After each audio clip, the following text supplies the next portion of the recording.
Shalom, selamat pagi. Mari pagi hari ini kita datang pada Tuhan dan nyatakan setiap syukur kita. Haleluya.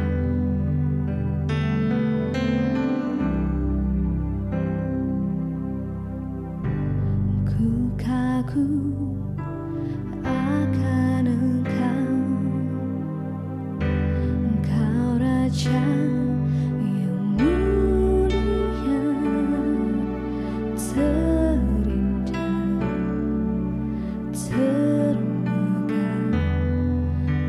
pujian ku berikan. Engkau buat ku terpana, karyamu tak ternilai. Kau Tuhan Sang Pencipta, layak diagungkan.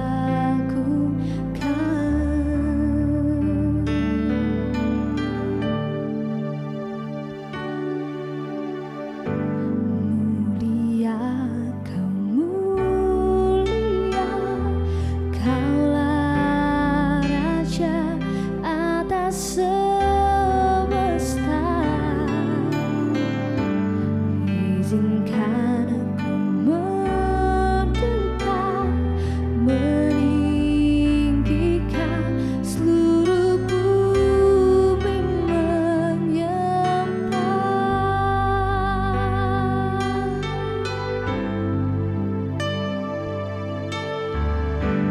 Ku kagum akan Engkau,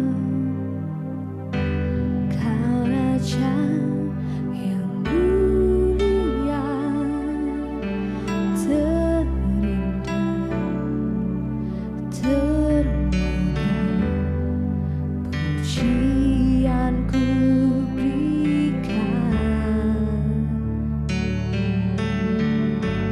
Kau buat ku terpana, karyamu tak ternilai. Kau Tuhan Sang Pencipta, layak diagungkan.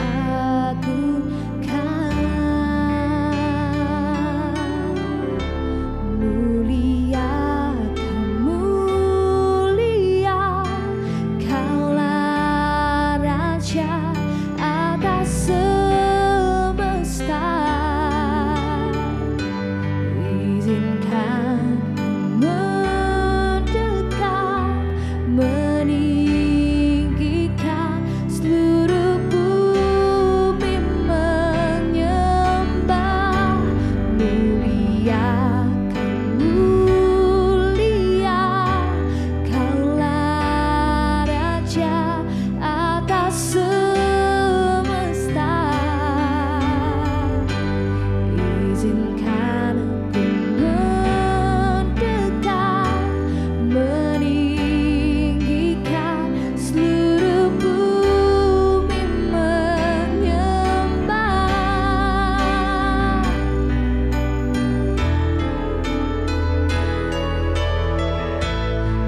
Mulia, Kau mulia, Kaulah Raja atas semesta.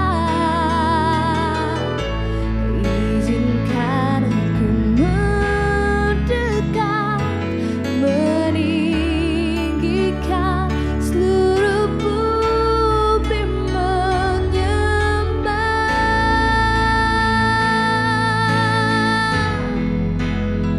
Seluruh bumi menyembah.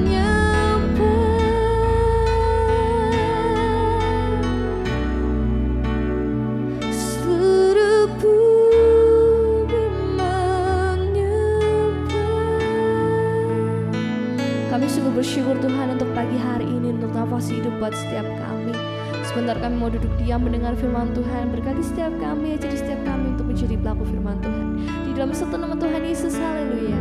Amin. Shalom, sedang dikasih Tuhan. Mari hari ini kita akan belajar bersama-sama Di bulan yang baru ini, di bulan Juni, kita akan belajar bagaimana kita diberkati di tengah-tengah kesulitan.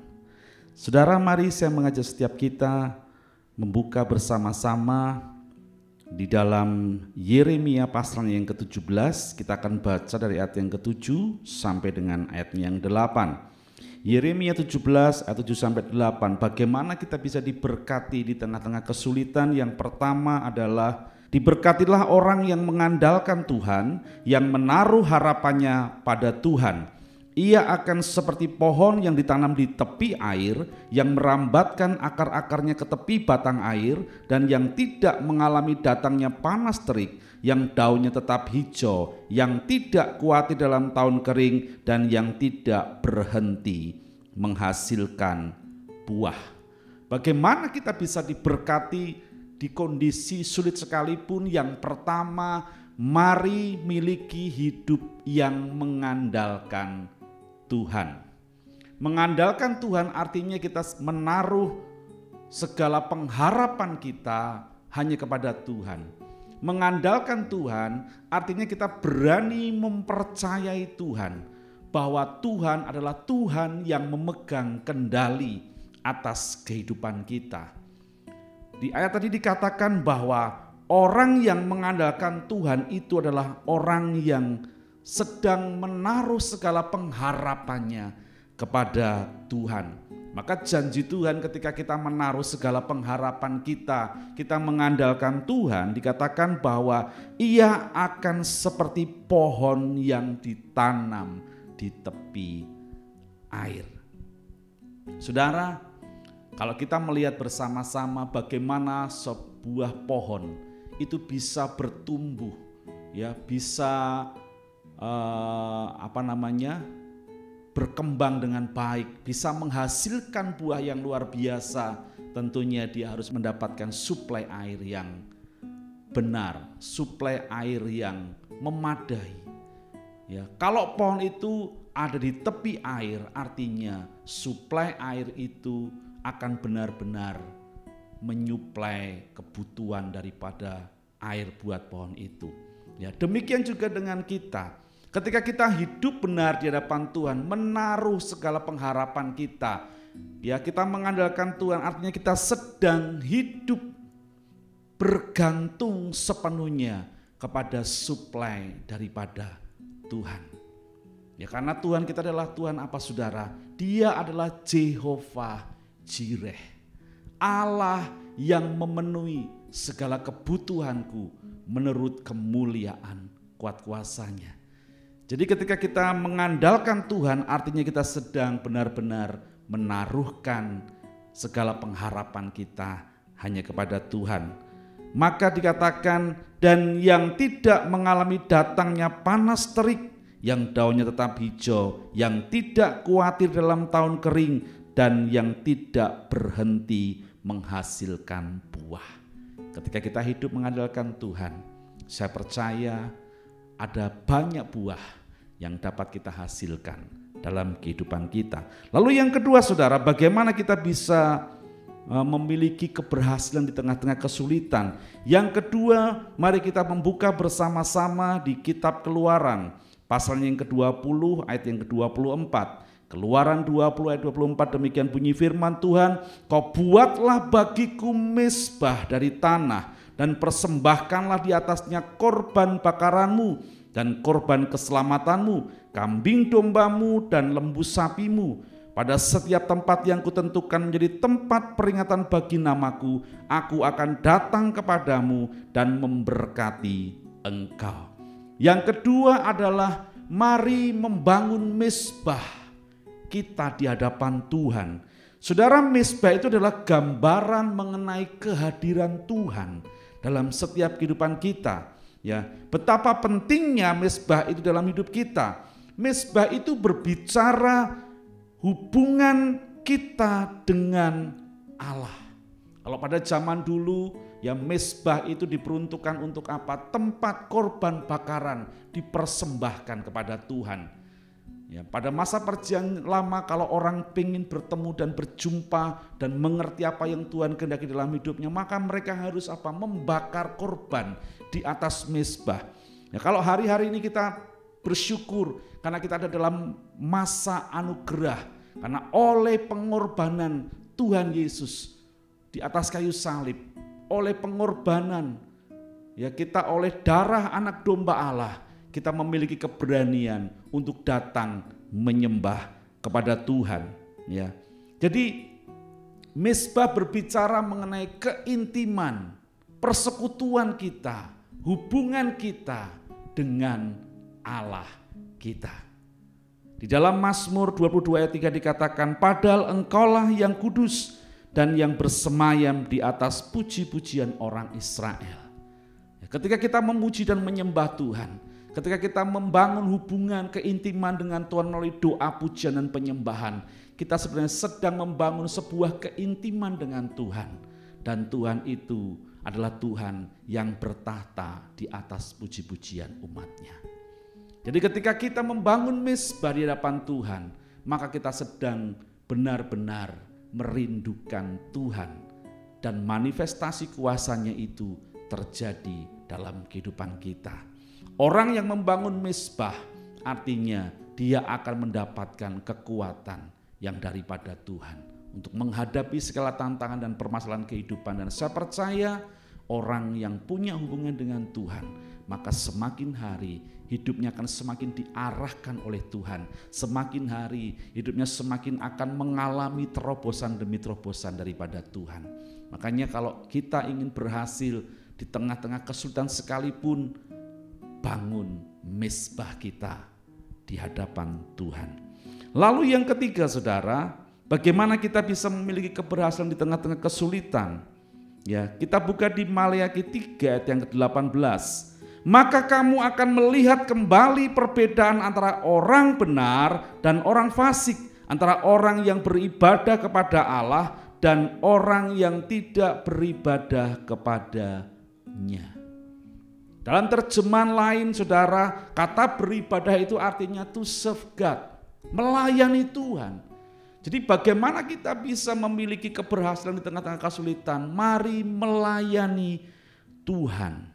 Ada sebuah contoh yang sangat luar biasa di dalam 1 Tawarik 13 ayat ke-14, yaitu mengenai pribadi yang bernama Obed-Edom. Dikatakan di sini 3 bulan lamanya tabut Allah itu tinggal pada keluarga Obed-Edom di rumahnya, dan Tuhan memberkati keluarga Obed-Edom dan segala yang dipunyainya.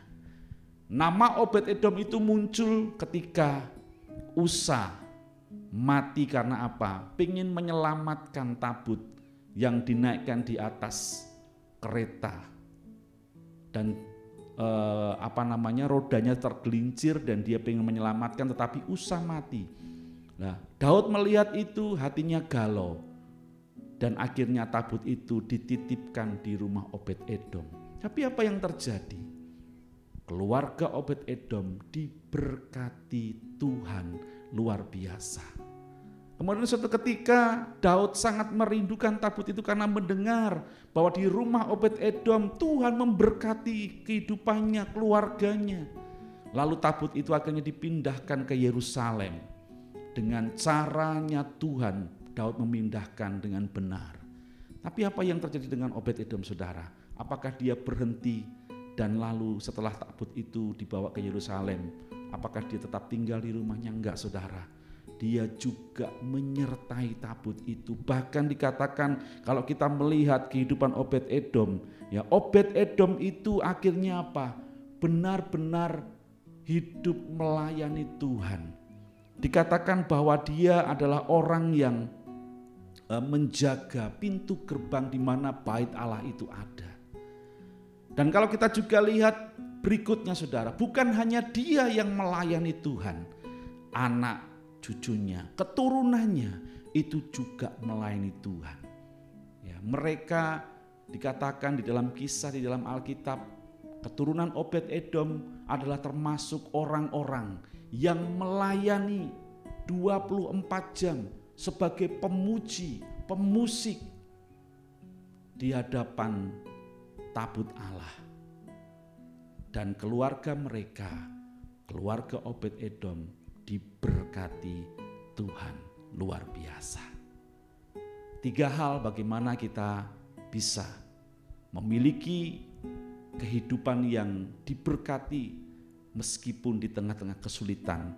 Yang pertama tadi dikatakan bahwa andalkan Tuhan dalam hidup kita. Lalu yang kedua, bangun mezbahmu di hadapan Tuhan. Berbicara mengenai persekutuan yang intim dengan Tuhan. Dan yang ketiga adalah mari hiduplah melayani Tuhan. Beribadalah dengan sungguh-sungguh kepada Tuhan. Dan saya percaya firman Tuhan, janji Tuhan pasti dikenapi. Meskipun di tengah-tengah kesulitan sekalipun ada berkat penyertaan Tuhan yang luar biasa. Demikian firman Tuhan hari ini, biarlah menjadi rema buat setiap kita dalam menapaki kehidupan kita dari hari lepas hari. Dan God bless you. Tuhan memberkati kita semua. Amin.